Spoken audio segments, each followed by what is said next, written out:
Hello, hello, hello, hello, hello, sir. So this is for the introduction to networking part 2. Part 2 niyan. So, tuloy natin to. Next. Eto, naka-open na yung tatlo na kailangan natin. Dito tayo sa add roles and features. After nun, before you begin, click next. Okay, next down natin to. Another next. On the select destination server page, click next. Like this. Default lang sila lahat. Find the web server ISS option. This one. Checkbox. After yung checkbox, add features.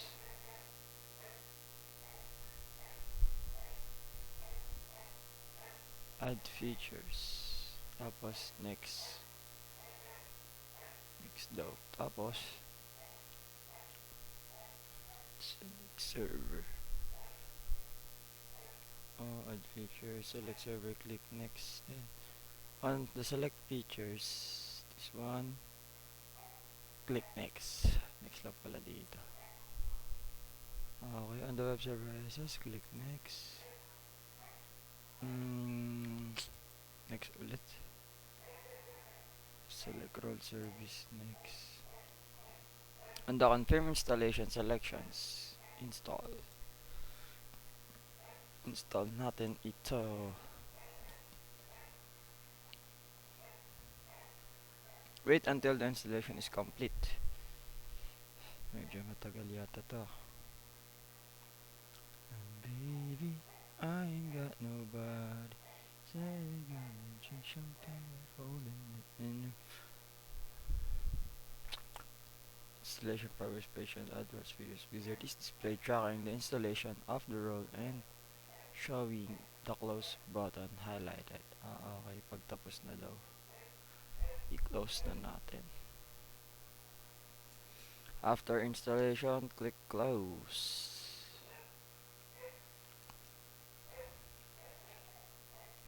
Installation succeeded. Okay na. Succeeded na eh. Okay na yan. Task 2 is verify names resolution.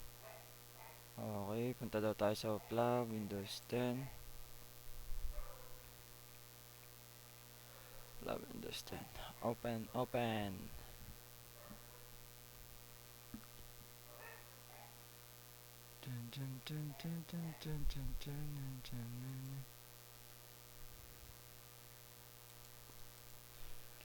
Connecting. Tagal mag-connect. Ang tagal mag-connect. Oh. Mukhang madami ang may gamit. Wait lang natin to. Medyo matagal ah. Represented with the tools resources webpage.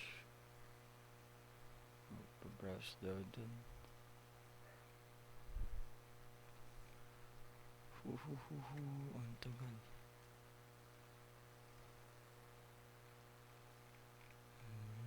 Baby, I ain't got no money. I got drink champagne but holding it in. Bagal mag-load.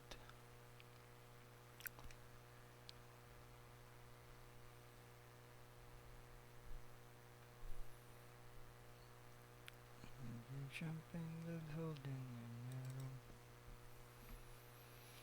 Oh.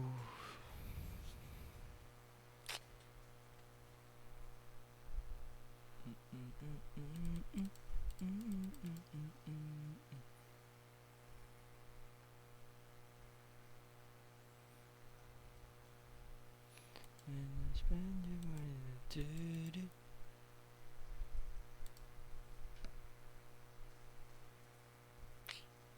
Tagal. Yun, nakapasok na. Kailangan palang mag-reconnect.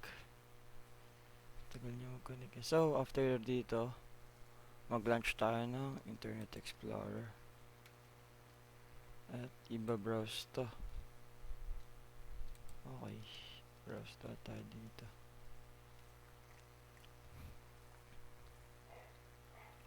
Medyo laggy.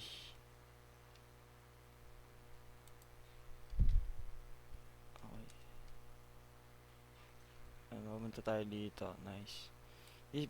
Confirm that the default ISS page appears. To. ISS page. This verifies that domain names are being resolved and that Plab Windows 10 has connectivity to Plab. Okay.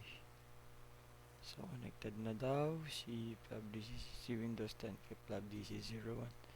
Send continuous ping. Okay. In this task, you will determine the MAC address of the Plab DC01 device, and you will initiate a continuous ping to the device. This will be needed. Demonstrate. Okay. Close na ba natin to? Close na natin to. Open daw tayo ng command prompt. Command prompt ping. Ipiping natin to. No, the P.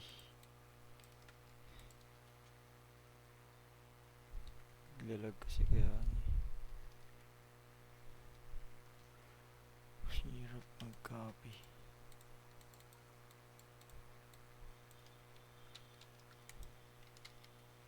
Yan. Pinging. Minimize the command prompt window and let pinging continue uninterrupted. Okay, minimize. Right-click on the command prompt icon on the taskbar.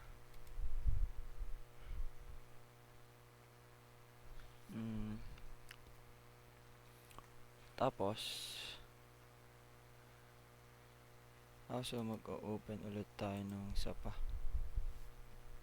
Type arp.a. Continuous lang na nagpiping yung dun sa Plab DC01. Diba? Piniping natin yung Plab DC01 gamit tong Windows 10. ARP. Press enter. This displays the ARP cache from each interface of the device. Look at the section IP address 192 and find the entry of the IP Plab DC01 right in physical.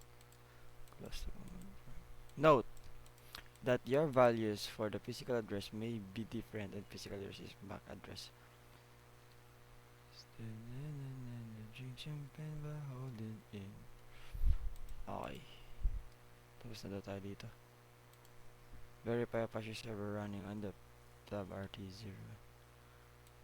Server running on Ubuntu. A version of Linux. Its primary function is to perform routing between networks. However, in this lab, it will also perform the role of the attacker. Oh. This task you will currently running roads. To do this, follow these steps. Okay, step 1 tayo. Internet Explorer. Close na natin to. Internet Explorer. Then, pagka-open, open natin yung isa pang connected na device.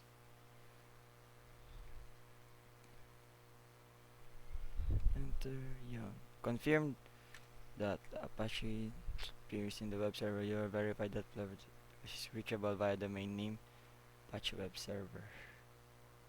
Okay, tapos so na-verify na natin. Connect tayo sa RT0. Close the software updater. Close natin to. Click terminal icon. This one. Window appears in the terminal window. Type the following command.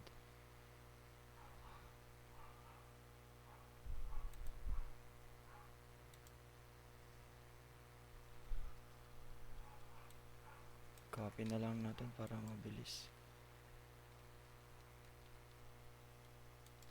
Paste.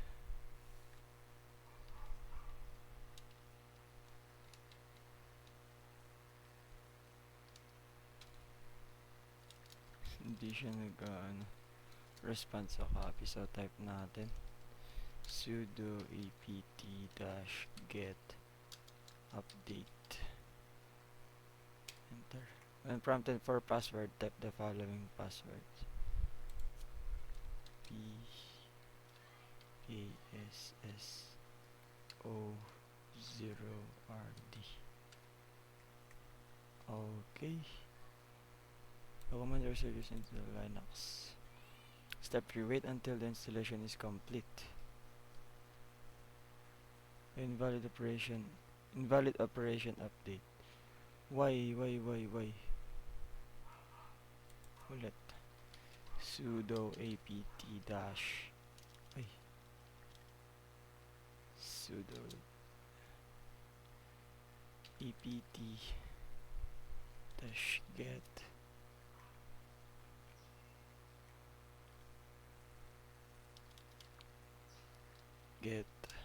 update.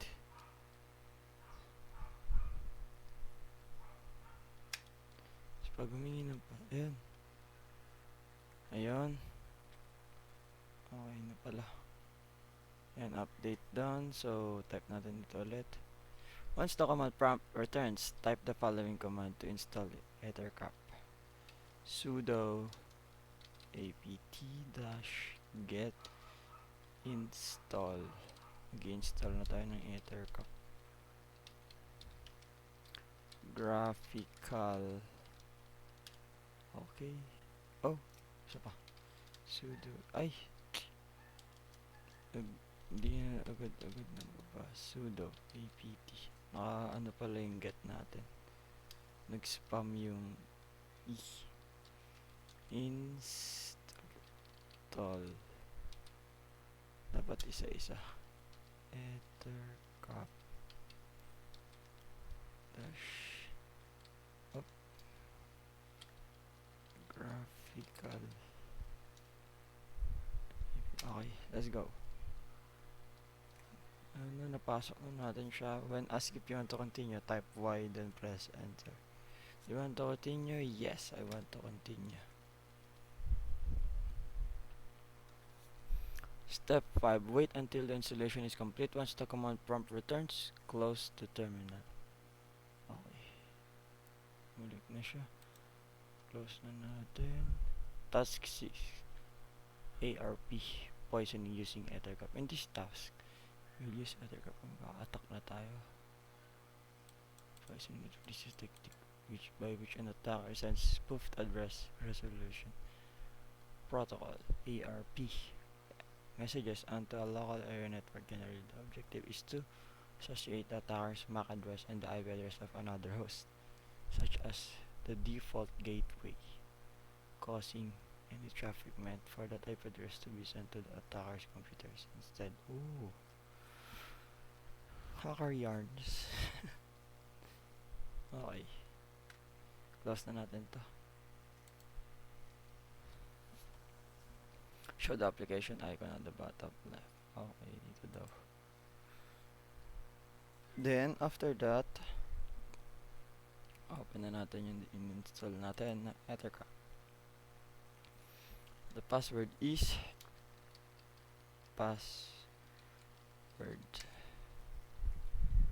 yun. It appears, click the option menu and choose set network. Okay, options, set net mask. For the net mask,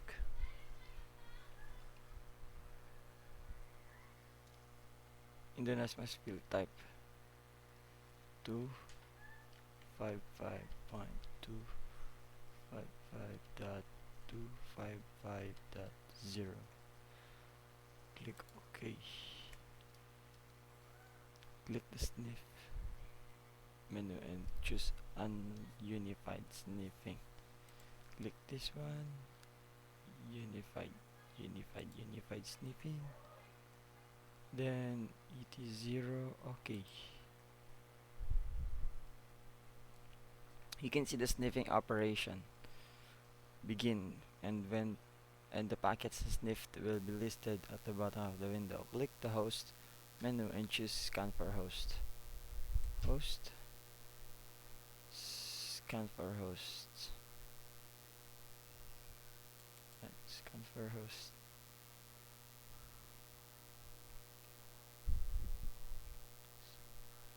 Then it will scan.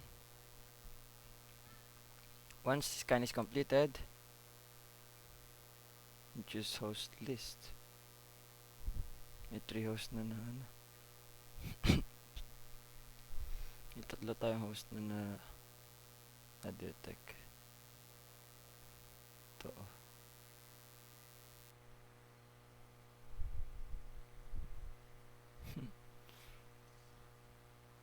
Host list.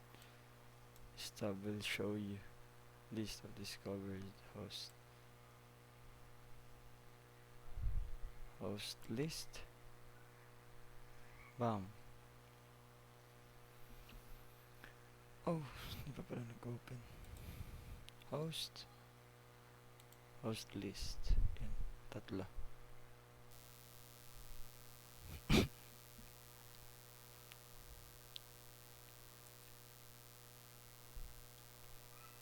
Oh, hindi natin na-open yung isa eh. So, after that, note that you may also see these are the covers. I'm just beginning with FE. Wala tayong nakita. Tapos, step tab. On the host list tab, right click 192.168.0.2. Right click, add the target one. Observe the details pane below. It indicates that host 192.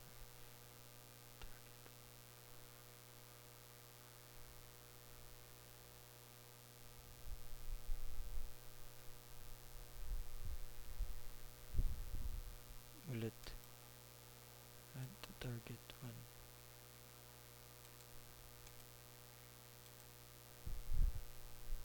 Yun, di pala na-click. Target 1, right click 05,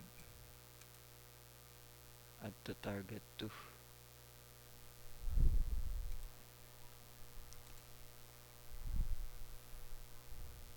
No, ba't napunta siya sa target 1?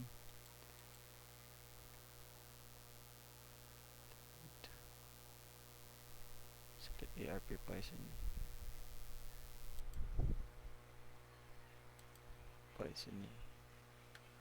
After that, sniff remote connections and click OK.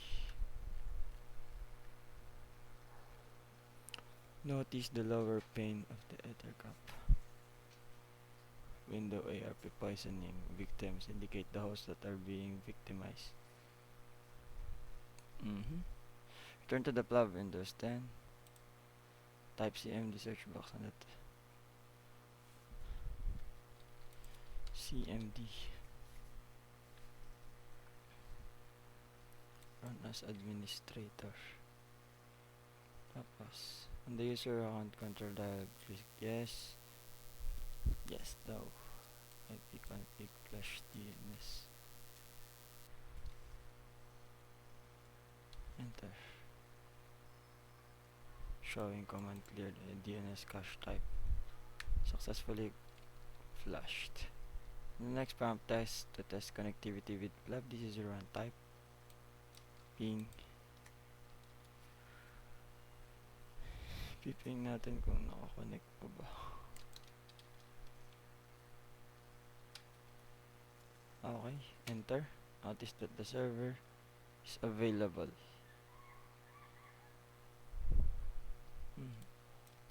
Ito. The next prompt to verify ARP.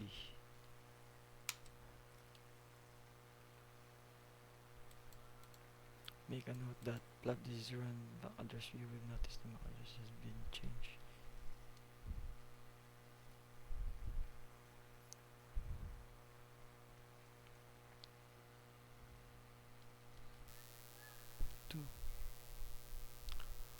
This is the result of the ongoing MITM attack on the 2 devices. Return daw tayo dito. menu and choose stop. Stop MATM attack. Please wait to stop. Click OK to minimize the ethercap window. Minimize. Ensure that you don't close. You just minimize it. Higda natin tayo ka-close. Balik tayo sa Flav Windows 10. Command prompt. Dapat babalik to. At babalik to. Pam pam pam pam pam pam. Naglalag talaga, hindi natin masyadong maayos to. Step 26. Step 26. Finally, to verify Flav Windows 10, ipiping ulit natin. Kung ako pa ba. A. Control V, enter.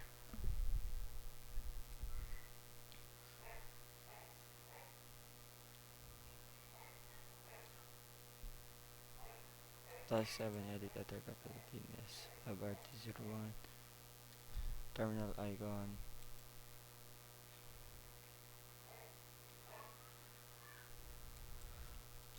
CD etc slash ethercap slash enter.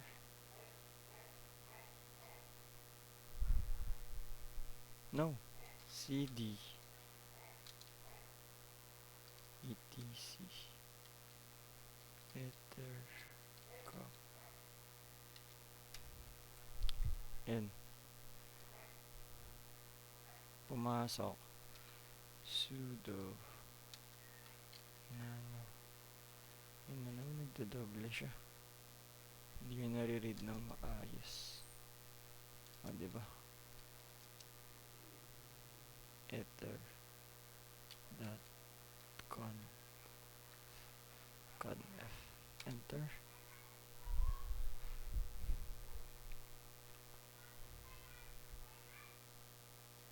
Password is password.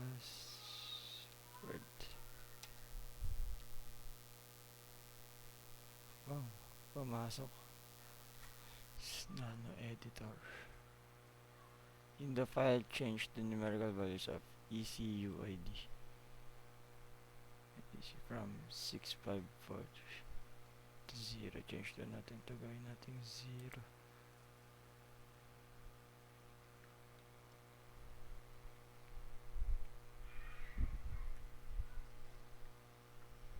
Note, you can navigate within the nanotext editor using the arrow keys. To move the cursor, text can be deleted.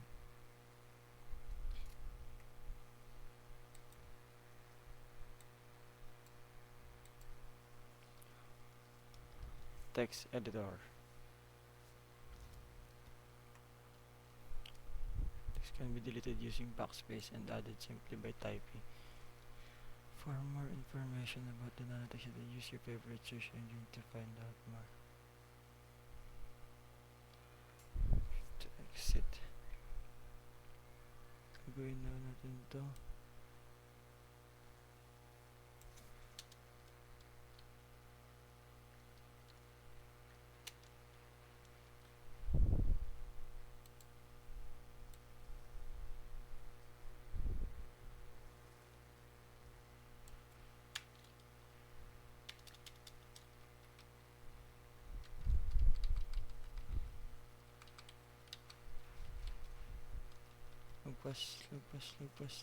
Lagpas.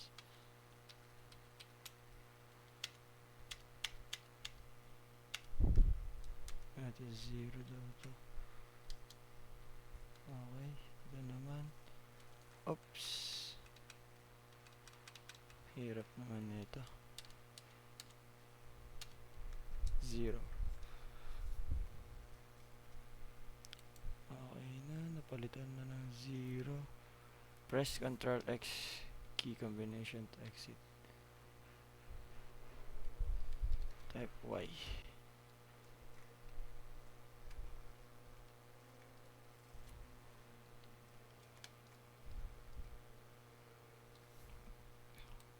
So your prompt for the file name to write to press enter to the accept file name. Enter.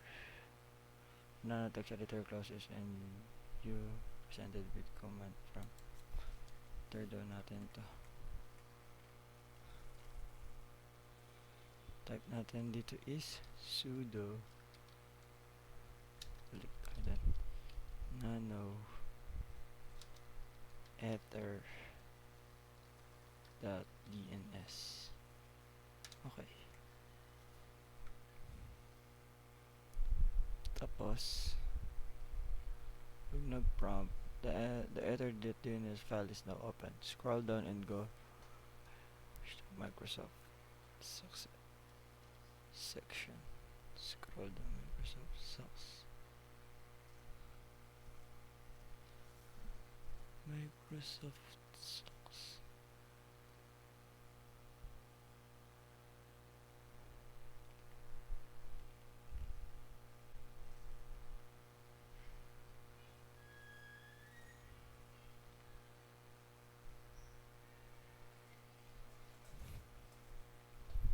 Wait lang, magpas yata ako.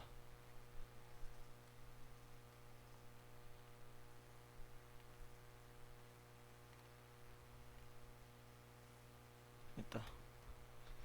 Change the IP address matching to Microsoft.com to change doon natin ito.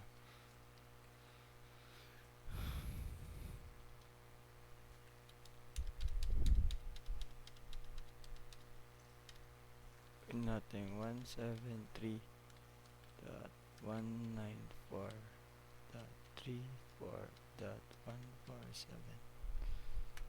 Okay. Palitan na natin IP address. Control X and save. Yes. File name is the same pa rin. Enter lang ulit. Enter. Yan, na-save na ulit yan. Minimize the terminal. Your prompt file name, the nanotext editor closes and you presented with the command prompt. Activate DNS spoofing plugin. Ensure connected, restore ethercap now. Okay. Maximize. Click the plugins menu, then choose manage the plugins. Click manage. Tapos double click DNS spoof.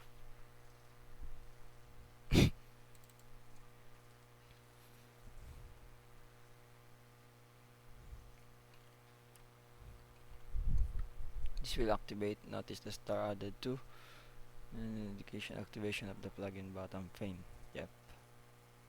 Activating. Switch to Windows 10. Right click the network icon in the system tray and choose open network. Settings. Status window is displayed. Ito. Scroll down and click next. Click the networking sharing center link at the bottom. Networking share and sharing center.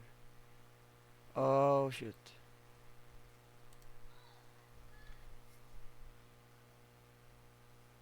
Firewall yan, na-click natin. Lag kasi. Network and sharing center. On the network and sharing center window, click the internet options. Link in the lower left corner. Internet options. Properties dialog is displayed. On the general tab, click on the home page. About blank. Nope.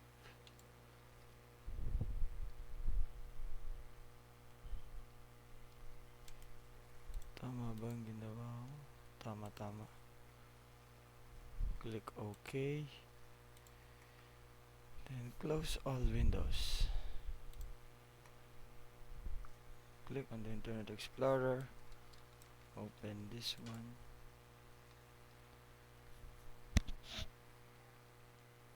Ay, mag-paste. Paste.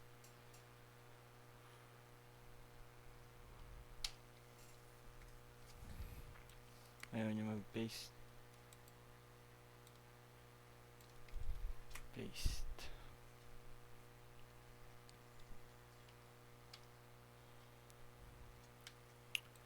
Mag-paste ka na, pre.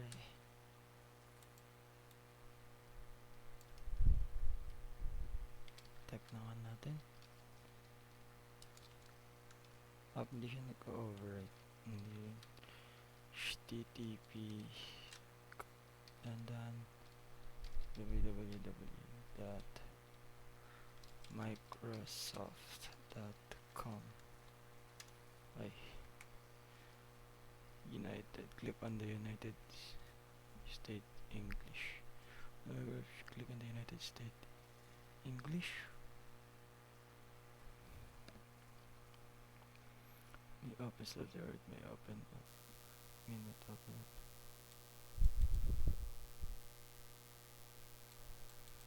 Redirected to google.com. Try going to the on the Microsoft web page. Click on United States English. Where is that?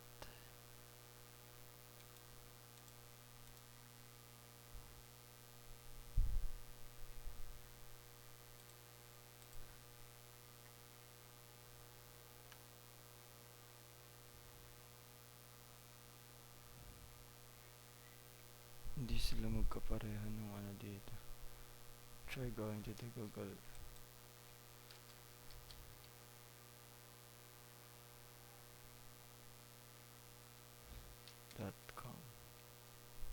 You cannot connect to the internet.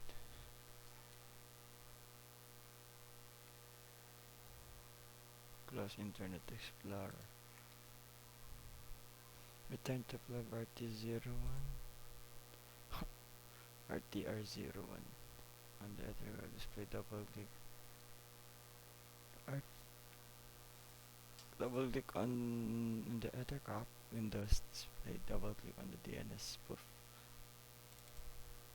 to deactivate.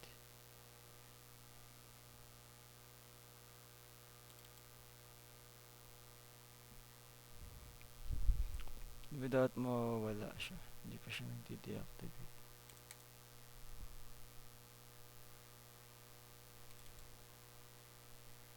Ay, nag-deactivate na siya. Click MITM on the top menu. Choose stop mid. MITM. Stop MITM attack. Oh, next step na siya. Okay na siya. Leave the device you have powered on the current state. Okay. Yan lang natin. Ganun lang.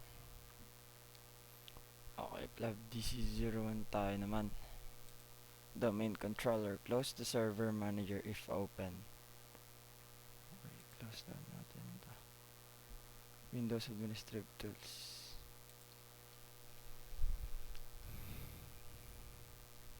Ito.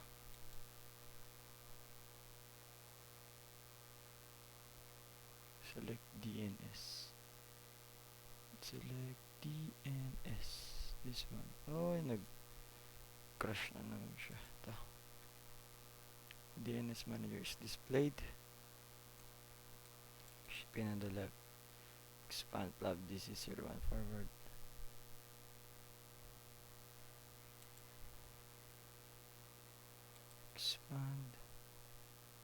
Expand forward. Practicelabs.com. To add a host record, right click on the details pane, select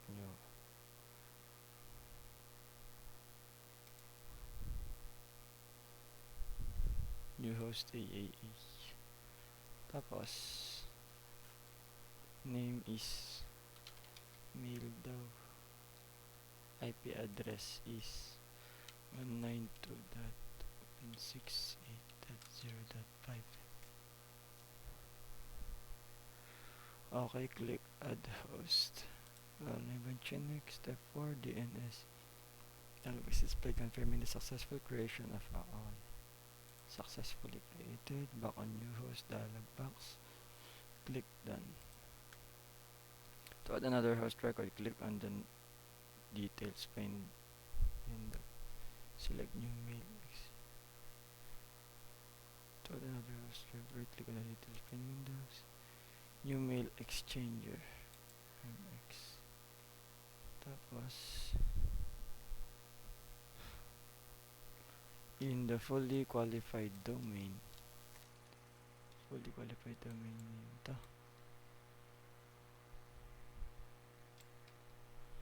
The following. Keep the names. Okay. Dito pa pala. Okay. Tapos, switch to RTR. Open terminal.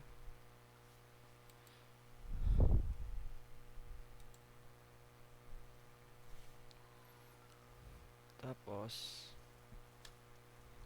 choose the following. Dig at 192. Yan na, nag-spam siya. 192.168.0.2 space practice labs.com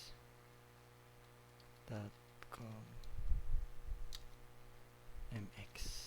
Okay.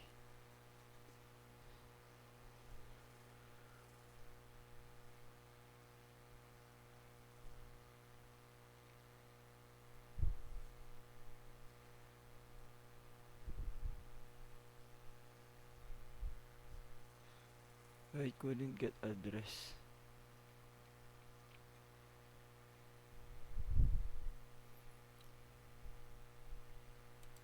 Open tayo bagong terminal.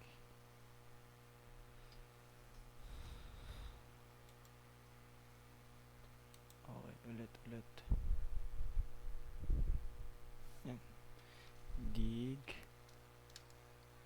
at 192.0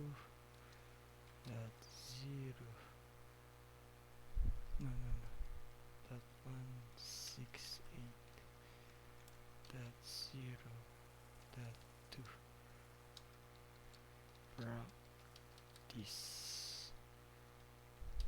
labs.com ws.com mx. Yan. Siguro may na-double lang kanina. Okay, this sets the name server to the DNS running cloud distribution and request mail records. Execute the following command, which attempts to perform full zone transfer from TC01 to RTR. Okay. Dig at 192.168.0.2 practice labs.com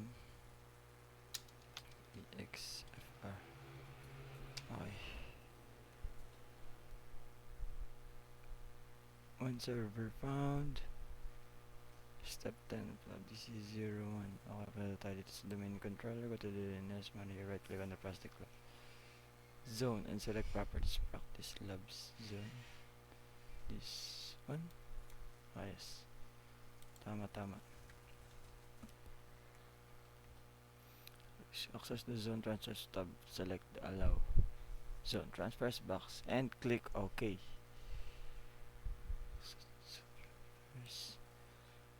Allow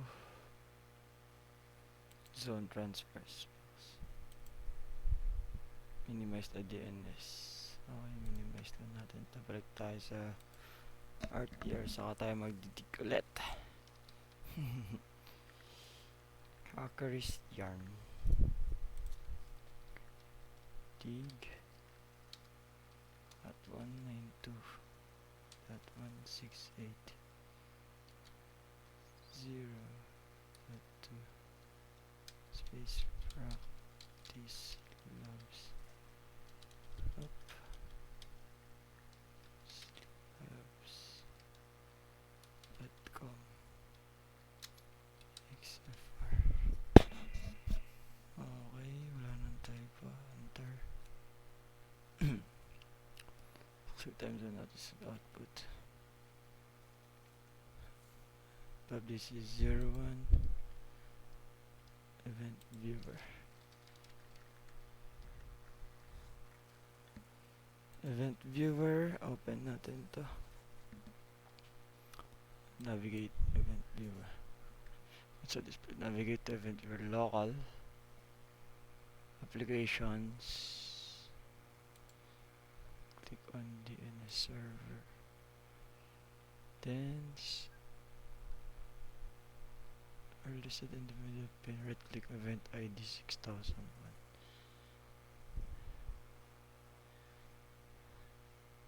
Right click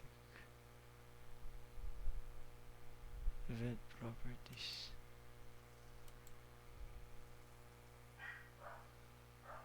Event properties from to not doesn't has been logged to DNS server. I transfer na. Scamas.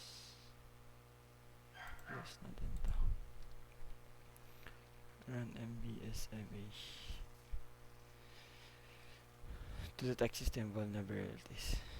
Dito ma-detect natin, magte-testing tayo kung gaano ka-vulnerable yung wait lang, wala na palang iyo.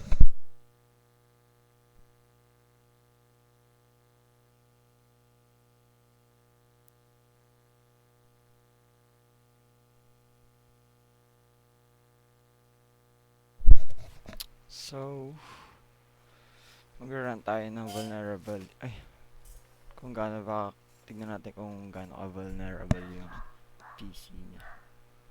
Dahil sa Windows 10.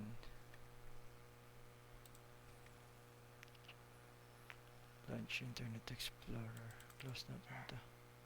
Internet Explorer, intranet. Enter natin yan.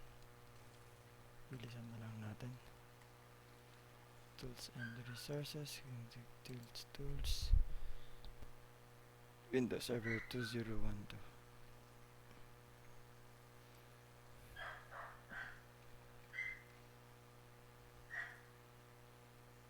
2012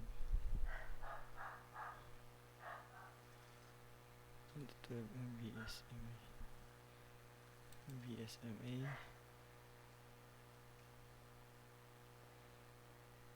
MSI 64. Then i-run natin daw siya agad. Click next. I accept. Installation lang siya. The destination, ang destination, sige lang. Next lang natin yan. Then install. Proceed. The MSP dialog states that the setup is successfully completed. Click OK to close the dialog box. Close natin itong internet. Turn off firewall for ambient. Okay, to turn off lang natin. Connect plug SA01. Power on. Plug SA01. Copy na natin to para habang nag-open to. Yung dalawa lang naman yung kailangan, di ba?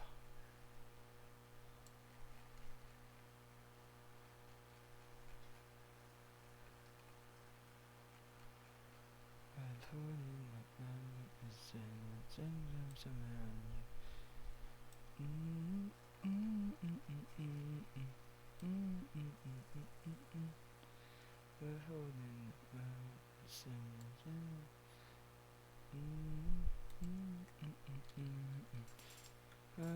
select the Windows Defender firewall control panel once it appears. Okay, open lang natin to. Windows Defender. Select natin to. On the Windows Defender window, click turn Windows Defender firewall na off.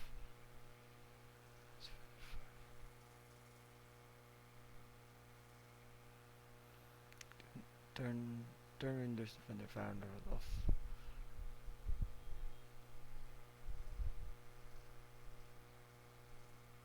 Windows Defender firewall on or off. Tapos, ano customize? Turn off Windows Defender firewall not recommended.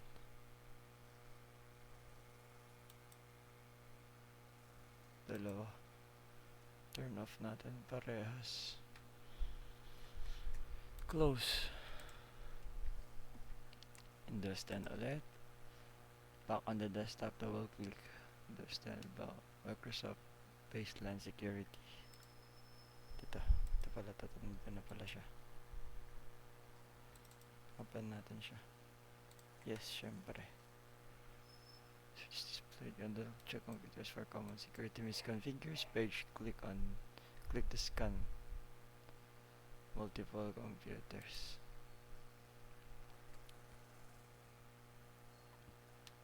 Which computers?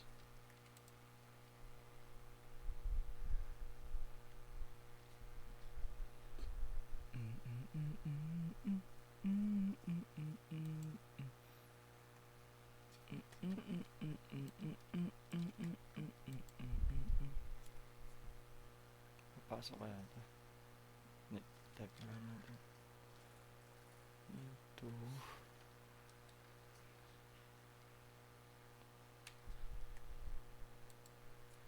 One 6 8 0 4 2 1 9 2 1 6 8 0 5 0 5. Okay. This will cause the MBSA application to scan the plug Windows 10 and the plug SA01 devices. Click start scan. Now connects to the note that the progress bar may seem to be stuck at some point as it does not increase the server. Be patient as the whole process may take over 5 minutes. Okay. Matagal pala mag-scan. The scanning will take a few minutes. Ayan. Mabilis lang pala. Security scan. On the choose security scan report view page, click the Plastic Labs Windows and link. Okay. Tayo lang natin ito matapos.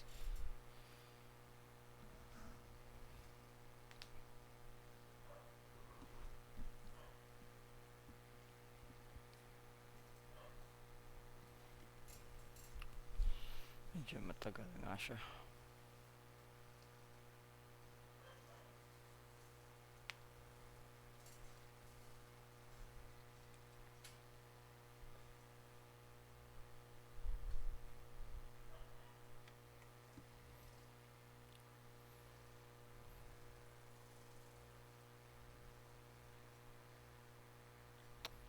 Critical scanning problems. 2 of 2.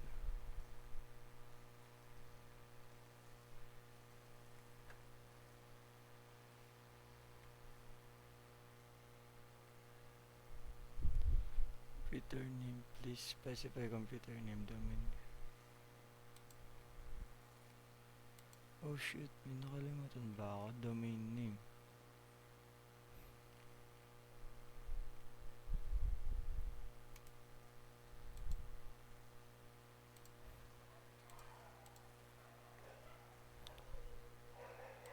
Wala naman siya nilagay sa domain name. Show report settings information.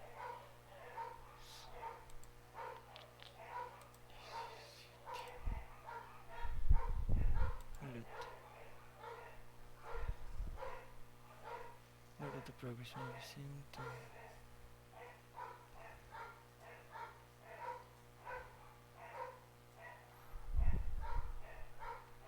Ganun talaga.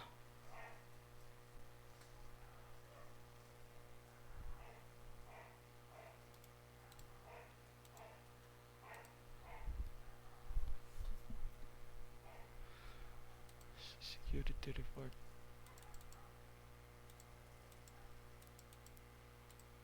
Nag-error ulit to.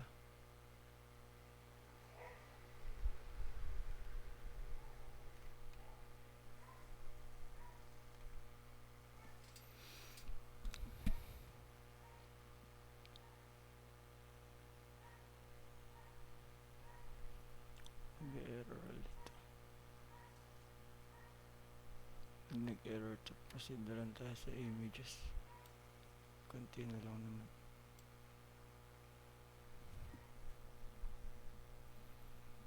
Go, go, go, go. Mag-go through ka.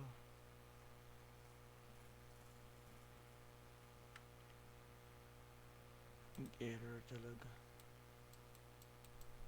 An IP address. Kapasok naman IP address 192.168.0.5 192.168.0.4. Tama naman.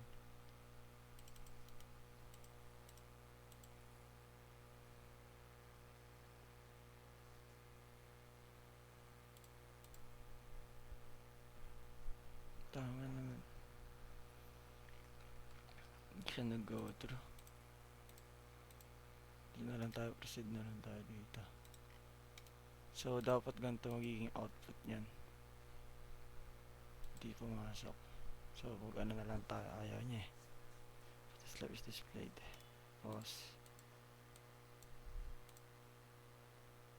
Yun yung magiging ano. Tapos, report details for practice lab is displayed. So, i-open mo daw yung to. Oh. Open mo to. Itong practice labs. Tapos mapupunta yan dito. Yan. Mapunta yan dyan. Mapunta yan dyan. Tapos, read through the security report about the Plug Windows 10 device. Yan. So, basahin mo yan. Computer name. IP address mo. Yan. Tapos, scroll down to the web page to access the administer vulnerability details. Ito makita mo dito yung vulnerabilities mo. The automatic updates, off, password expirations, and dyan lahat yun. Close task 4, run MVCV command line. Ay!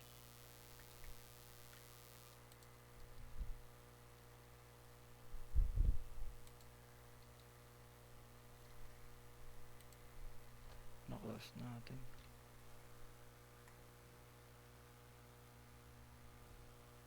Yan, so nagtuloy siya.